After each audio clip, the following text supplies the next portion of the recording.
আপনাদের সঙ্গে গুরুত্বপূর্ণ বক্তব্য আমি কিছু আপনাদের প্রশ্ন করতে চাচ্ছি এবং প্রশ্নের পাশাপাশি আপনাদের মতামত চাচ্ছি।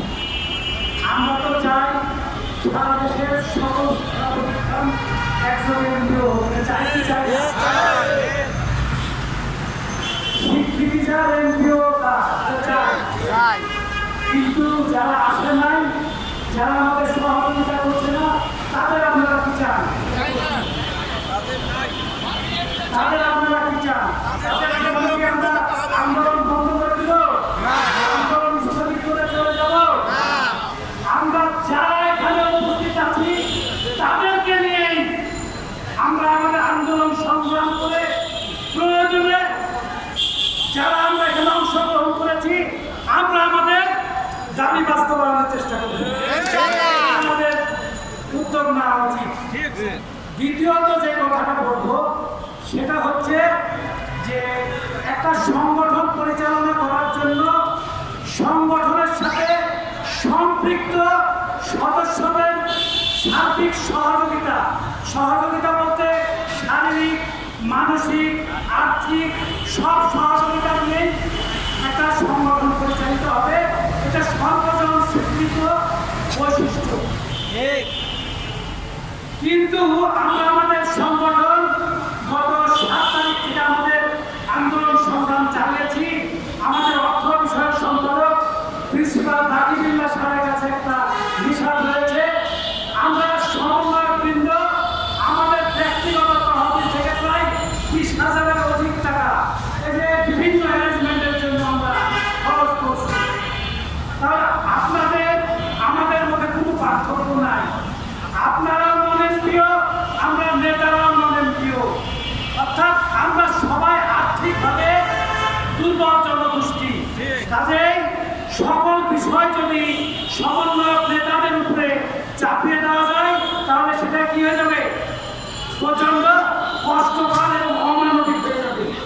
এই জন্য আমাদের সমস্যাগুলো যদি আমরা ছোট ছোট ভাগে ভাগ করে নিয়ে যদি আমাদের সমস্যাগুলো সমাধানের চেষ্টা করি তাহলে আমাদের আন্দোলন সংগ্রাম আমরা দীর্ঘ সময় ধরে চালাতে পারবো এবং আমাদের ফলাফল প্রত্যাশিত হবে।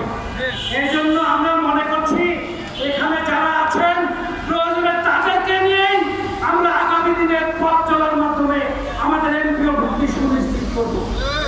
আজকে দেখলাম যে বিকালে বৃষ্টি হলো, প্রাকৃতিক দুর্যোগ। আজকে আপনাদের হাজিরা স্বাক্ষর নিতে চেয়েছিলাম, তো বৃষ্টির কারণে হয়তো সেটা সম্ভব হচ্ছে না। আগামী কালকে থেকে আপনাদের সকাল 9টা থেকে হাজিরা স্বাক্ষর নিব এবং আমরা আমাদের এই সংগঠন পরিচালনা করার জন্য আমাদের রাকিবুল্লাহ স্যার হিসাব দিবে। আমরা সমন্বয়করা বেশ কিছু টাকা পয়সা খরচ করেছি আমাদের ব্যক্তিগত, যেগুলো নিয়ে আমরা ঢাকায় আপনাদের মতো আন্দোলন করতে আসছি।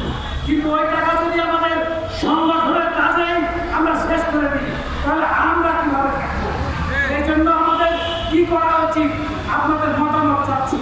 আমাদের এই মুহূর্তে সংগঠন পরিচালনার জন্য আমাদের অর্থ প্রয়োজন আছে, জনবল প্রয়োজন আছে, আমাদের শারীরিক সহযোগিতা প্রয়োজন আছে, মানসিক সহযোগিতা প্রয়োজন আছে। সকল সহযোগিতা প্রয়োজন আমরা শেয়ার করে আমরা আমাদের দাবি বাস্তবায়ন করি তাহলে আমাদের জন্য সকল কিছু সহজ হবে। বিশেষ করে আমরা প্রচণ্ডভাবে আর্থিক সমস্যায় ভুগছি। এই সমস্যাগুলো যদি আমরা ছোট ছোটভাবে আমরা চাঁদা সিস্টেম আমরা কি অংশগ্রহণমূলক ভিত্তিতে প্রতিষ্ঠান ভিত্তিক ছোট ছোট অংশগ্রহণ করে যদি আমাদের এই দাবিগুলো বাস্তবায়ন করে এমপির আন্দোলনকে বিজয়ের দ্বার প্রান্তে নিয়ে যায় তাহলে আপনারা সহযোগিতা করবেন কিনা? আমরা বলি না যে 10-এর লাঠি 1-এর বোঝা। কাজেই আমাদের সবাই ঐক্যবদ্ধভাবে থেকে আমাদের সবাইকে আমাদের সমস্যাগুলো ভাগ করে নিয়ে করতে হবে। আমরা চাই এদেশের সকল শিক্ষা প্রতিষ্ঠানে এমপিওভুক্ত হোক। এই এমপিওভুক্তকে সুনিশ্চিত করতে হলে সকলের অংশগ্রহণ অবশ্যই। আমরা মনে করছি অনেকে বিভিন্নভাবে